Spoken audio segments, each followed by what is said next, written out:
നമസ്കാരം. പിണറായി സർക്കാരിനേറ്റ ഈ അടുത്ത ഏറ്റതിൽ വെച്ച് ഏറ്റവും വലിയ പ്രഹരം തന്നെയാണ് പെരിയ ഇരട്ടക്കൊലക്കേസിലെ പ്രതികൾക്കുള്ള ശിക്ഷാവിധി. കേസിൽ പ്രതികൾക്ക് വേണ്ടി കോടികൾ വാരി എറിഞ്ഞിട്ടും പിടിച്ചു നിൽക്കാനായില്ല തന്നെ. ADM നവീൻ ബാബുവിന്റെ കേസിലും ഇത്തരത്തിൽ ശിക്ഷാവിധി ഉണ്ടാകണമെന്നത് തന്നെയാണ് എല്ലാവരും ആഗ്രഹിക്കുന്നത്. ADMന്റെ മരണത്തിൽ CBI അന്വേഷണം ആവശ്യപ്പെട്ടുള്ള ഹർജിയിൽ ഹൈക്കോടതി എടുക്കുന്ന തീരുമാനം അതിനിർണായകവുമാണ്. ഈ കേസിൽ അന്വേഷണത്തിന് CBI എത്തിയാൽ കണ്ണൂരിലെ CPM നേതൃത്വം ആകെ വെട്ടിലാകുമെന്നും ഉറപ്പ്. നവീൻ ബാബു കേസിന് പിന്നിലെ പെട്രോൾ പമ്പ് ഇടപാടും മുഖ്യമന്ത്രിക്ക് നൽകിയ വ്യാജ പരാതിയും മാത്രം CBI അന്വേഷിച്ചാൽ AKG സെന്ററിനുള്ളിലും അറസ്റ്റ് നടക്കുമെന്ന വിലയിരുത്തൽ ശക്തമാണ്.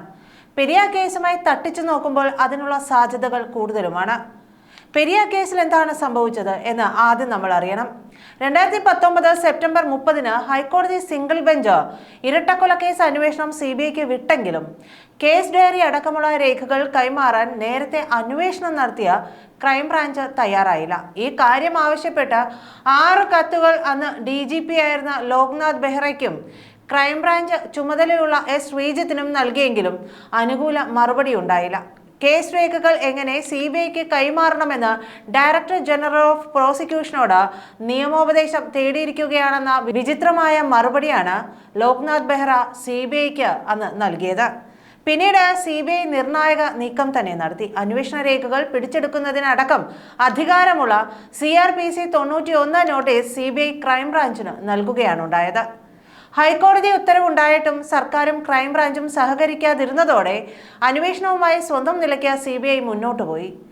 FIR രഹസ്യമായി രജിസ്റ്റർ ചെയ്ത് എറണാകുളം CJM കോടതിയിൽ നൽകി. അതിനിടയിൽ അന്വേഷണം CBIക്ക് വിട്ട നടപടിക്കെതിരായി സർക്കാർ അപ്പീൽ ഡിവിഷൻ ബെഞ്ചിൽ നൽകി. അന്വേഷണം സ്റ്റേ ചെയ്യാത്ത സാഹചര്യത്തിൽ CBI രഹസ്യമായി മുന്നോട്ട് പോയി. കാസർകോട്ടെ CPMന്റെ 2 പാർട്ടി ഓഫീസുകൾ റെയ്ഡ് ചെയ്ത് രേഖകളെല്ലാം പിടിച്ചെടുത്തു. ക്രൈംബ്രാഞ്ച് കാസർഗോഡ് കോടതിയിൽ നൽകിയ കുറ്റപത്രവും അനുബന്ധ രേഖകളും കോടതി വഴി തന്നെ എറണാകുളം CBI കോടതിയിലേക്ക് മാറ്റി. സർക്കാർ അപ്പീലുകൾ ഹൈക്കോടതി പരിഗണിച്ചപ്പോൾ തങ്ങൾ കണ്ടെത്തിയ നിർണായക വിവരങ്ങളടങ്ങിയ സീൽഡ് കവർ ഹൈക്കോടതിക്ക് CBI നൽകി. സീൽഡ് കവറിലെ CBIയുടെ അന്വേഷണ പുരോഗതി വിലയിരുത്തിയ ഹൈക്കോടതി സർക്കാരിന്റെ അപ്പീൽ തള്ളുകയാണുണ്ടായത്. ഡിവിഷൻ ബെഞ്ച് ഉത്തരവിനെതിരെ സർക്കാർ സുപ്രീം കോടതിയെ സമീപിച്ചിട്ടും ഫലമുണ്ടായില്ല. ഒടുവിൽ CPM മുൻ MLA അടക്കം അഴിക്കുള്ളിലായി. നവീൻ ബാബു കേസിലും ഇതിന് സാധ്യത ഏറെയാണ്. അതുകൊണ്ട് തന്നെ ഹൈക്കോടതി വിധി CBI അന്വേഷണത്തിന് അനുകൂലമായാൽ ഇടതു സർക്കാർ അപ്പീൽ സാധ്യതകൾ തേടും. നവീൻ ബാബുവിന്റെ മരണത്തിൽ വീണ്ടും ഗുരുതര ആരോപണങ്ങളുമായാണ് ഭാര്യ മഞ്ജുഷ കോടതിയിൽ എത്തിയത്. നവീൻ ബാബു തൂങ്ങി മരിച്ചു എന്ന് പറഞ്ഞാൽ വിശ്വസിക്കാൻ ബുദ്ധിമുട്ടുണ്ടെന്നും കൊല നടത്തിയതിനു ശേഷം കെട്ടിത്തൂക്കിയതാണെന്ന് സംശയിക്കേണ്ടി വരുമെന്നും CBI അന്വേഷണം ആവശ്യപ്പെട്ടുകൊണ്ട് ഹൈക്കോടതിയിൽ നൽകിയ ഹർജിയിൽ മഞ്ജുഷ ആരോപിച്ചിട്ടുണ്ടായിരുന്നു. ശരിയായ രീതിയിലുള്ള പോസ്റ്റ്മോർട്ടം നടന്നിട്ടില്ല. ഇൻക്വസ്റ്റിൽ കഴുത്തിൽ കണ്ടെത്തിയ പാട് പോസ്റ്റ്മോർട്ടം റിപ്പോർട്ടിലില്ല. വിവരാവകാശ നിയമപ്രകാരം ആവശ്യപ്പെട്ട വിവരങ്ങളും നൽകുന്നില്ല. 55 കിലോ ഭാരമുള്ള നവീൻ എങ്ങനെ ചെറിയ കയറിൽ കെട്ടിത്തൂങ്ങി മരിക്കുമെന്നും ഹർജിക്കാരി ചോദിക്കുന്നു. കൂടാതെ എങ്ങനെയാണ് നവീൻ ബാബുവിന്റെ പോസ്റ്റ്മോർട്ടം റിപ്പോർട്ടിലും ഇൻക്വസ്റ്റ് റിപ്പോർട്ടിലും വൈരുദ്ധ്യം വന്നത് എന്നതും അന്വേഷിക്കേണ്ട കാര്യമാണ്. മാത്രമല്ല വിസറ, അതായത് ആന്തരികാവയവങ്ങൾ ഫോറൻസിക് പരിശോധനയ്ക്ക് അയച്ചിട്ടുമില്ല. ഇതെല്ലാം എന്തുകൊണ്ടാണെന്നതിൽ അന്വേഷണം ഉണ്ടായിട്ടുമില്ല. പോസ്റ്റ്മോർട്ടം നടത്തി എന്നതിൽ തന്നെ 2 അഭിപ്രായം ഉയർന്നു കഴിഞ്ഞിട്ടുണ്ട്.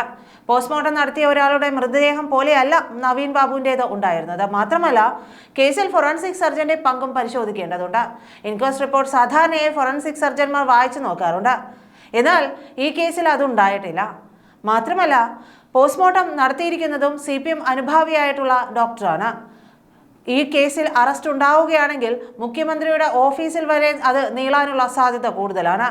പ്രതിയെ സംരക്ഷിക്കുമെന്ന് CPM സംസ്ഥാന സെക്രട്ടറി പറഞ്ഞിരുന്നതും ജയിലിൽ നിന്നിറങ്ങിയപ്പോൾ ദിവ്യയെ സ്വീകരിക്കാൻ സെക്രട്ടറിയുടെ ഭാര്യ പോയി എന്നുള്ളതുമൊക്കെ മഞ്ജുഷ ഹർജിയിലും പറഞ്ഞിട്ടുണ്ട്.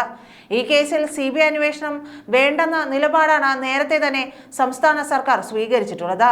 അത് എന്തുകൊണ്ടാണെന്നുള്ള അന്വേഷണം കൂടി നടത്തിയിട്ടുണ്ടെങ്കിൽ ഈ കേസിൽ CPM നേതാക്കൾ ഊടുപാട് കുടുങ്ങുന്ന അവസ്ഥ തന്നെ ഉണ്ടാവും. നന്ദി.